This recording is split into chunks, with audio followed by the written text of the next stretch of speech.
दोस्तों नमस्कार। मैं प्रशांत कौशिक संवाद इंडिया के मंच पर आप सभी का हार्दिक स्वागत करता हूं, हार्दिक अभिनंदन करता हूं। देखिए, आप सभी जानते हैं इसमें देश की राजनीति में तमाम तरह के उतार चढ़ाव भी आ रहे हैं और तमाम तरह की राजनीतिक गतिविधियां और अपने चरम पर पहुंचती दिखाई देती है। ऐसे में जहां पार्लियामेंट लगातार बाधित है, लगातार सत्ता पक्ष और विपक्ष के बीच में गर्मा गर्मी लगातार जारी है, चाहे अडानी का मुद्दा हो और सत्ता पर उसी काट में जांच सरोस का मुद्दा लेकर आई है। वहीं इसी बीच में एक नया एक राजनीतिक एक नया डेवलपमेंट भी सामने आ रहा है। जिस तरह से ममता बनर्जी और अखिलेश यादव के सुर सामने आए हैं, उसमें इंडिया गठबंधन के नेतृत्व को लेकर तमाम तरह के सवाल लोग उठाने लगे। और आखिरकार इसके पीछे कौन सी राजनीति है? क्या इसके पीछे अडानी का कुछ एंगल है? इस भी लोग राजनीतिक गलियारों में इसकी भी चर्चा करें कि कहीं ना कहीं अडानी एंगल भी इस सबके पीछे है। कि जिस तरह से ममता बनर्जी ने इंडिया गठबंधन नेतृत्व की बात कही है, अखिलेश यादव ने भी अडानी वाले मुद्दे को अपने को पीछे किया है। हालांकि राहुल गांधी और कांग्रेस लगातार अडानी मुद्दे को छोड़ने को तैयार नहीं है। वह लगातार इस मुद्दे पर आक्रामक हैं और सत्ता पक्ष को घेरने की तमाम तरह की वह विभिन्न तरह से प्रदर्शन भी कर रहे हैं, तमाम तरह की अपनी जो कार्यक्रम भी उसको हिसाब से बना रहे हैं। आखिरकार इंडिया गठबंधन का नेतृत्व के पीछे अगर कांग्रेस पीछे हटती है या कांग्रेस उस नेतृत्व को बनाए रखती है, तो उसके क्या राजनीतिक कारण है, उसके राजनीतिक निहितार्थ क्या, और ममता बनर्जी और अखिलेश यादव या लालू प्रसाद यादव का जो बयान सामने आया उसके क्या राजनीतिक मायने हैं। इन सब बातों पर चर्चा करने के लिए हमारे देश के बहुत ही वरिष्ठ पत्रकार और दिल्ली की राजनीति को अच्छी तरह बखूबी जानने वाले बहुत ही सीनियर जर्नलिस्ट हमारे साथ इस चर्चा में शामिल है। उनका परिचय मैं आपसे करा देता हूँ। हमारे साथ केपी मलिक जी जुड़े हुए हैं दिल्ली से। बहुत ही सीनियर जर्नलिस्ट है, अनेक वर्षों का उनका अनुभव है पत्रकारिता को, पार्लियामेंट को कवर करने का बड़ा लंबा उनका एक अनुभव है। बहुत बहुत स्वागत करता हूँ, बहुत बहुत अभिनंदन करता हूँ। इस समय जो जिस तरह से इंडिया गठबंधन की राजनीति को भी हम देख रहे हैं, महाराष्ट्र और हरियाणा विधानसभा चुनाव के पश्चात उसमें एक अलग तरह का एंगल सामने आया। ममता बनर्जी अखिलेश यादव के बाद लालू प्रसाद यादव ने भी कहा है कि इंडिया गठबंधन का नेतृत्व में परिवर्तन की उन्होंने कहीं ना कहीं बात कही है। ऐसे में अब क्या लगता है, इसके राजनीतिक मायने क्या है, इसके राजनीतिक निहितार्थ क्या और इसकी आवश्यकता क्या है वर्तमान राजनीतिक परिदृश्य की अगर दृष्टिकोण से बात करें? जी। देखिए कौशिक साहब, आप पिछले कई दिनों से देख रहे हैं। जब से अमेरिका ने अडानी और अडानी के परिवार के लोगों के खिलाफ वारंट जारी किए हैं, तब से देश में एक हड़कंप मचा हुआ है और विरोधियों को, मुख्य विपक्षी दल को, भारतीय जनता पार्टी की सरकार को घेरने का एक बहुत अच्छा हथियार मिल गया है। और उस पर लगातार आज भी अगर आप देखेंगे, संसद में कांग्रेस या इंडिया गठबंधन के लोग उनको घेर रहे हैं और ये गले की हड्डी बन गया है भारतीय जनता पार्टी और मोदी सरकार के लिए। तो इससे बचने के लिए जो भारतीय जनता पार्टी की सरकार की रणनीति है, उसी रणनीति के मुताबिक इसको कंट्रोल करने की कोशिशें चल रही हैं। उसी के तहत ये हुआ है कि इंडिया गठबंधन के लोगों को कंट्रोल किया जाए, इंडिया गठबंधन में तोड़फोड़ की जाए, क्योंकि उनका एक ही फॉर्मूला है, बांटो और राज करो। तो अगर इंडिया गठबंधन के जो लोग जुड़े हैं उनको अगर हम बांट देते हैं, उनके विचारों में मतभेद पैदा कर देते हैं, तो उससे कहीं ना कहीं अडानी सेफ बच जाते हैं। वो एक नया मुद्दा ले आए कि सोनिया गांधी का सोरस का केस चल रहा है। अरे तो भाई 10 साल से अगर वो फंडिंग कर रहा है और कांग्रेस और सोनिया गांधी उसमें इन्वॉल्व है, तो एफआईआर करिए, जांच करिए, उनको अरेस्ट करिए। 10 साल से तो आप ही की सरकार है। लेकिन बिल्कुल। सरकार जब किसी के ऊपर आरोप लगाती है, करती कुछ नहीं है, तो उससे उसकी राजनीतिक मंशा पता चलती है। इसमें आपने जिन तमाम दलों के नाम लिए हैं, चाहे वो ममता बनर्जी हो, चाहे वो अखिलेश यादव हो, चाहे वो लालू यादव हो, इनमें कुछ और महत्वपूर्ण दल भी है। चाहे वो उड़ीसा का बीजू पटनायक का दल हो, चाहे वो तेलंगाना का केसीआर का दल हो, चाहे आंध्र प्रदेश का जो पिछली सत्ताधारी सरकार थी उसका दल हो, वो जी। दल भी कहीं ना कहीं भारतीय जनता पार्टी के या तो सुर में सुर मिला रहे हैं और या चुप है। उनकी क्या मजबूरियां हैं? दो तरह की मजबूरियां हैं। अगर हम शुरू करें वेस्ट बंगाल से, तो ममता बनर्जी की दो मजबूरियां हैं। एक तो अडानी का वहां पे इन्वेस्टमेंट है, वो बंद हो सकता है। दूसरा क्या है कि ममता बनर्जी के ऊपर भी बहुत सारे सीबीआई ईडी ईडी के इनकम टैक्स के केस हैं, उनके भतीजे के ऊपर। तो उसके ऊपर भी आंच आती है, इसलिए उन्होंने हाथ अपना खींच लिया है।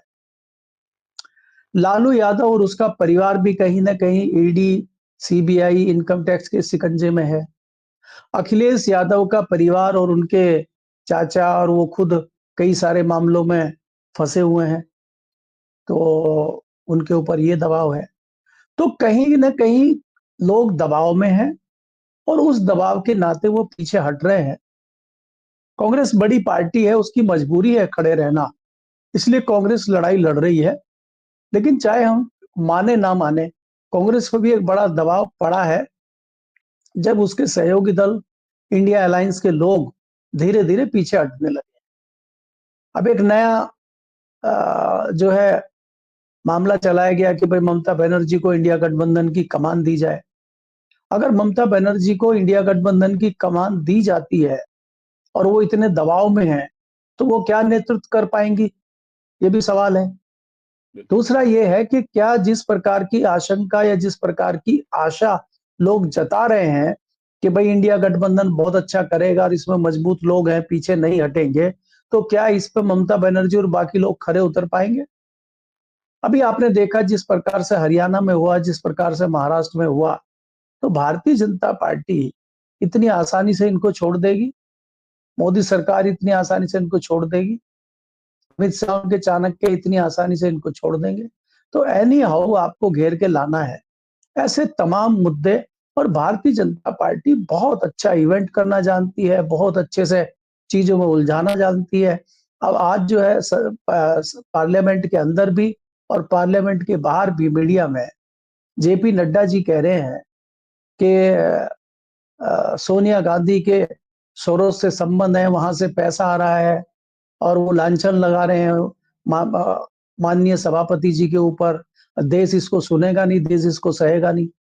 तो उनको, नड्डा जी को थोड़ा अडानी जी के मामले में भी प्रकाश डालना चाहिए कि उन पर जो 2000 करोड़ से अधिक का मामला है और जिसमें वारंट अमेरिका ने जो है निकाला हुआ है, उस पर चर्चा की मांग विपक्ष कर रहा है, कांग्रेस कर रही है, तो उस पर भी कुछ बोलना चाहिए नड्डा जी को।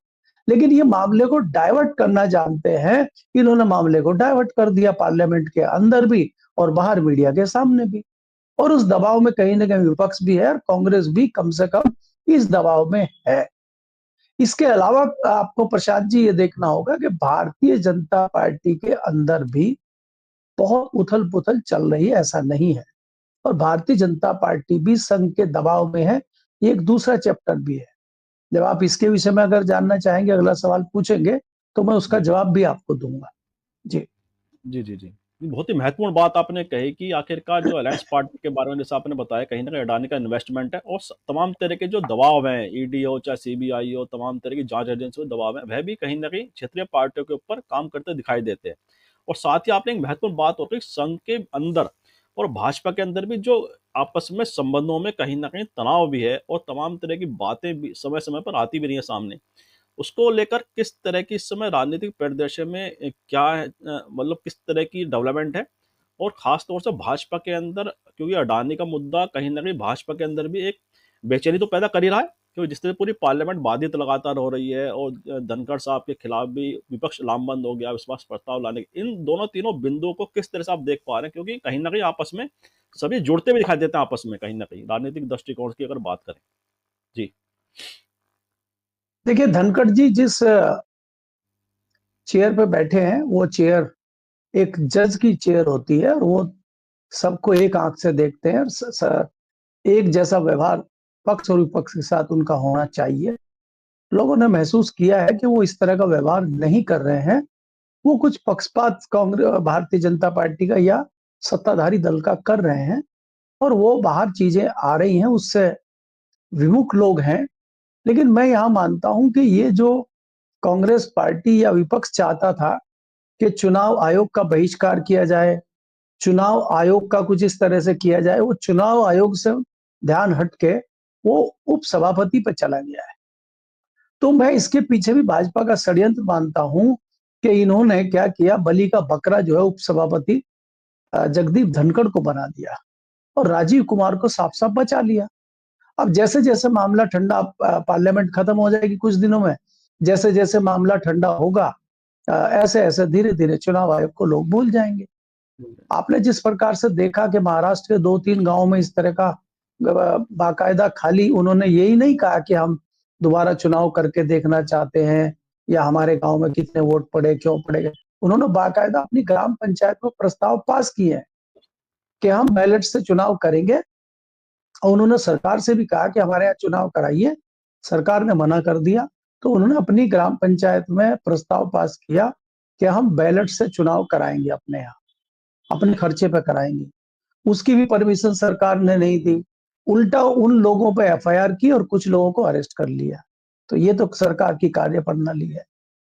तो सरकार जो है इतने छोटे लेवल पे जाके अगर इस तरह की कार्रवाई कर रही है, तो कहीं ना कहीं संदिग्ध नजर आता है चुनाव आयोग।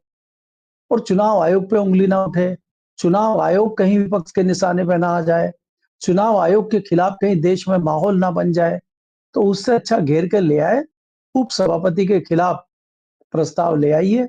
और उप सभापति के खिलाफ प्रस्ताव लाने से आप कर कुछ नहीं पाएंगे उनका, क्योंकि राज्यसभा में ठीक है बहुमत ज्यादा है, लेकिन जैसा कि हमने पीछे जिक्र किया, चाहे वो तेलंगाना की पार्टी हो, चाहे वो आंध्रा की पार्टी हो, चाहे वो सत्ता में हो, चाहे सत्ता के बाहर हो, आंध्र प्रदेश की दोनों पार्टियां देखिए सत्ताधारी दल भाजपा के साथ हैं, इससे पहले वाली भी और अभी वाली भी।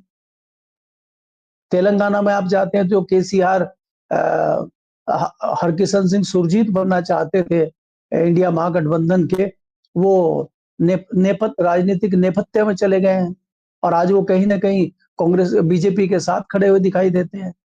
तो ये इस तरह के जो लोग हैं ये भारतीय जनता पार्टी के साथ हैं, लेकिन बावजूद इसके भारतीय जनता पार्टी कहीं ना कहीं घबराई हुई है, और उसको लगता है कि कहीं ये प्रस्ताव राज्यसभा में पास होके लोकसभा में आएगा, तो लोकसभा में तो पास होगा नहीं, लेकिन किरकिरी तो बहुत ज्यादा हो जाएगी ना। तो इस सब से बचने के लिए कि राज्यसभा में ही ये प्रस्ताव पास ना हो, ये कोशिश सत्ताधारी दल की है, इसीलिए वो इन सबको साध रहे हैं। लेकिन निशाना कहीं और था। आधी लड़ाई तो भाजपा ने जीत ली कि चुनाव आयोग से लाके उसको उपसभापति के पास ले आए, और यहाँ पे जो है नूरा कुश्ती हो जाएगी, और होना कुछ नहीं है। दूसरा क्या है कि अभी संसद सिर्फ एक हफ्ते की बची हुई है, इसमें क्या है तमाम प्रक्रिया पूरी हो जाएगी, और इसी के दौरान ये वहां पे लोकसभा में चला जाएगा। तो इतना आसान नहीं है, ये सब नूरा कुश्ती है, और तमाम राजनीतिक दल तमाशा देख रहे हैं। और जैसा कि मैंने कहा कि भारतीय जनता पार्टी में भी इस चीज को लेकर चर्चा है, आरएसएस में भी चर्चा है, और वहां पे भी बदलाव की अभी नीतियां चल रही हैं। अभी बहुत जल्दी भारतीय जनता पार्टी का नया अध्यक्ष बनेगा, नई टीम बनेगी, कई लोगों के पर कतरे जाएंगे, कई लोगों को जो है पावर मिलेगी। तो ये बदलाव भी आपको आने वाले समय में सरकार में और भाजपा में दिखाई देगा। जी। बिल्कुल ठीक कहा आपने। वो बहुत ही महत्वपूर्ण बिंदु भी आपने उठाया है कि जिस तरह से राजीव कुमार से ध्यान हटाने की कोशिश भी लगातार, जैसा आपने कहा कि कहीं ना कहीं ये हो सकता है कि जिस तरह से जगदीप धनखड़ के इर्द गिर्द सारी इस समय राजनीति केंद्रित होती दिखाई देती है। तो ये जो सवाल है जो राजनीतिक गलियारों में भी निश्चित रूप से कहीं ना कहीं बिल्कुल होंगे कि बेचैनी जो है आरएसएस के अंदर भी अडानी को लेकर क्या हो सकती है, कि अडानी का मुद्दा जिस तरह से राहुल गांधी खासकर छोड़ना नहीं चाहते हैं, वह लगातार इस मुद्दे में बड़े आक्रामक हैं। तो इसमें जो आरएसएस की राजनीति है, क्या वह कहीं न कहीं प्रभावित होती दिखाई देती है? क्योंकि आरएस का जो राजनीति का जो स्टाइल रहा है, एक अलग तरह से अपना को प्रदर्शित भी करते हैं, साबित दिखाते भी हैं कि हम इन सब चीज़ों से अलग हैं। लेकिन जो छाया उसकी अडानी मुद्दे की आरएसएस की जो छवि है, उस पे भी पड़ती दिखाई देती है, तो उससे बेचैनी है उसके अंदर, क्या लगता है आपको? नहीं, देखिए आरएसएस को मालूम है कि भाजपा को सत्ता दिलाने में अडानी का महत्वपूर्ण योगदान है, लेकिन उसका इतना नहीं है कि उसके नाम पे पार्टी की छवि खराब हो, सरकार की छवि खराब हो, और इस तरह से बिल्कुल ही भाजपा और सरकार जिस प्रकार से अडानी के वकील बने हुए हैं, उससे देश में एक गलत संदेश जाता है। तो आरएसएस उसको लेकर चिंता तो कर ही रहा है। अब उसका क्या रास्ता निकलेगा, उसको कैसे डाइवर्ट किया जाएगा, उसको कैसे डैमेज किया जाएगा, इस पर विचार पार्टी के अंदर और आरएसएस के अंदर चल रहा है। और मैं देखता हूं कि उसी कड़ी के तहत ये इस तरह के षड्यंत्र हो रहे हैं, जिसमें जिस तरह से उप सभापति को लपेटा है, तो अडानी के मामले में हो सकता है कि राज किसी और के जो है सिर आ जाए और अडानी जी बच जाए, क्योंकि जो जनता पार्टी है और सत्ताधारी दल है, वो अडानी को बचाने में आगे तक जाएगा, खाली यही नहीं छोड़ देगा उसको। दूसरी चीज क्या है, देखना महत्वपूर्ण यहाँ ये होगा कि जो हम मानते हैं कि ट्रंप और मोदी जी के बहुत अच्छे रिश्ते हैं, अभी ट्रंप की सरकार है, उसके बावजूद अमेरिका का इस तरह का निर्णय लेना, इस तरह का वारंट निकालना, और आगे किस तरह का जो है व्यवहार रहता है अमेरिका का भारत के प्रति, वो बड़ा महत्वपूर्ण होगा इस मामले में, अडानी के मामले में। कि अडानी के खिलाफ ट्रंप कहाँ तक जाते हैं। अगर ट्रंप ज्यादा आगे तक जाते हैं तो फिर भारतीय जनता पार्टी और उस सरकार के लिए मुश्किल खड़ी होगी अडानी के मामले पे, क्योंकि अडानी आज बहुत ऊपर जा चुके हैं और वो भाजपा की और सरकार की मजबूरी बन चुके हैं। अगर वो फंसते हैं तो बहुत सारे लोग फंसेंगे, उसमें खुद मोदी जी फंसेंगे, खुद कई लोग, कई नेता फंसेंगे। तो इसलिए अडानी को फंसाने का मतलब है भाजपा की एक बड़ी लॉबी फंसना, और ये कभी ना संघ चाहेगा, ना आरएसएस चाहेगी, ना भाजपा चाहेगी, ना उसके दूसरे संगठन है वो चाहे। तो कैसे बचाया जाए, अभी इसका जो है गुणा भाग चल रहा है। जी। जी, जी, जी, जी। नहीं, बिल्कुल ठीक बात है कि गुणाभाग चल रहा है और कैसे-कैसे इससे अपना बाहर निकला जाए, ये तमाम तरह की रणनीति सत्ता पक्ष बना ही रहा है। अच्छा, फिर वो इंडिया गठबंधन की राजनीति पर आते हैं। इंडिया गठबंधन के अगर नेतृत्व की बात करें, अगर मल्लिकार्जुन खड़गे क्योंकि उसके संयोजक भी हैं, अध्यक्ष हैं, और उस बैठक में अभी तक, क्योंकि चुनाव के बाद से, पार्लियामेंट के बाद से मेरे ख्याल से कोई उसकी बैठक भी नहीं हुई है कि उसकी में कोई नेतृत्व परिवर्तन की बात हो या नेतृत्व किसी दूसरे अन्य नेता को देने की बात हो। और ऐसे में अगर नेतृत्व दूसरे दल को देने को कांग्रेस पार्टी तैयार होती है, अगर हम इस बात को माने। ऐसे में लोकसभा जो विपक्ष के नेता हो तो राहुल गांधी रहेंगे, क्योंकि सबसे बड़ी पार्टी कांग्रेस है, 100 के लगभग, अब 100 से ज्यादा उनके एमपी हो चुके हैं उपचुनाव के बाद।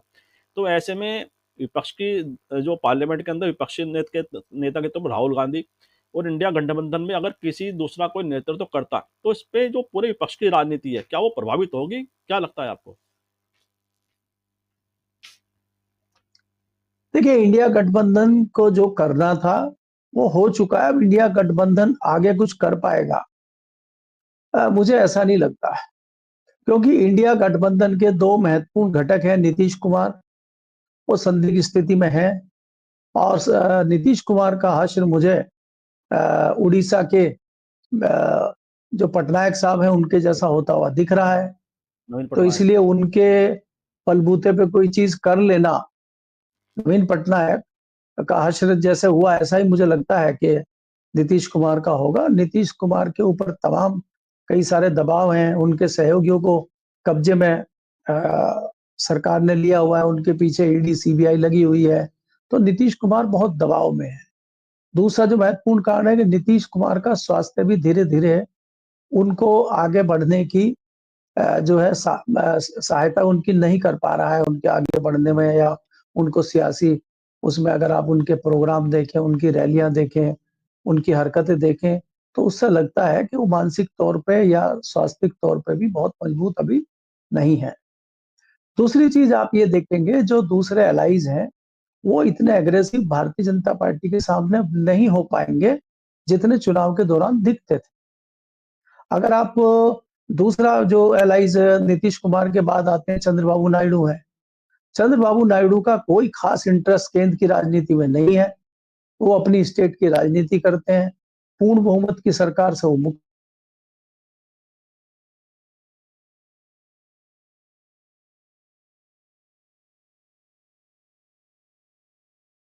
आपकी आवाज चली गई है, फ्रीज हो गए। क्या सिग्नल चला गया था क्या?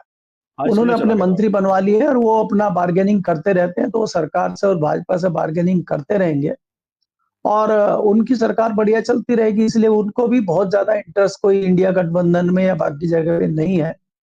इसलिए वो अपना बहुत ज्यादा इंटरेस्ट मुझे नहीं लगता। इसके अलावा जो बाकी छोटे छोटे दल हैं, चाहे वो चिराग पासवान हो, चाहे वो दूसरे लोग हों, चाहे वो जयंत चौधरी हो, उनके सबके अपने हित सद हैं, वो सेंट्रल गवर्नमेंट में भागीदार हैं, तो इसलिए उनका बढ़िया दुकान चल रही है, उनको कोई चिंता है नहीं।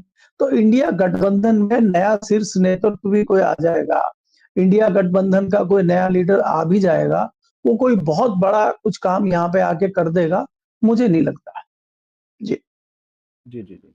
बिल्कुल, बिल्कुल ठीक कहा आपने, ऐसा कोई परिवर्तन कोई बड़ा दिखाई नहीं देता। और कार्यक्रम के अंत में आते हैं, क्योंकि आपकी भी व्यस्तता है, कि अगर हम देखें संवैधानिक पदों पर बैठे लोगों की जिस तरह की भाषा सामने आई है, बयान सामने आए, जिसमें एक हाई कोर्ट के जज का जो बयान सामने आया है, उसने भी राजनीतिक गलियारों में तमाम तरह के एकदम से हड़कंप सा मचा दिया है कि आखिरकार एक जज के द्वारा जो भाषा इस्तेमाल की गई विश्व हिंदू परिषद के कार्यक्रम में, उसने भी बहुत सारे एक मतलब एक नया संकेत दिया है राजनीति किस तरफ जा रही है, कितनी अंदर तक पैठ कर चुकी है विभिन्न संवैधानिक संस्थाओं के जो पदों पर बैठे हुए लोग हैं। ऐसे में जब इतने महत्वपूर्ण पद पर बैठा व्यक्ति कोई बात कहता है, तो उसके समाज पर किस तरह का उसका प्रभाव पड़ता है, और ऐसे क्या जरूरी है बयान देना इतने महत्वपूर्ण पदों पर बैठे लोगों के लिए? इसके लिए कुछ गाइडलाइंस जो हमारी हैं, क्या उसको दोबारा दुरुस्त करने की आवश्यकता हो गई है? क्या लगता है आपको?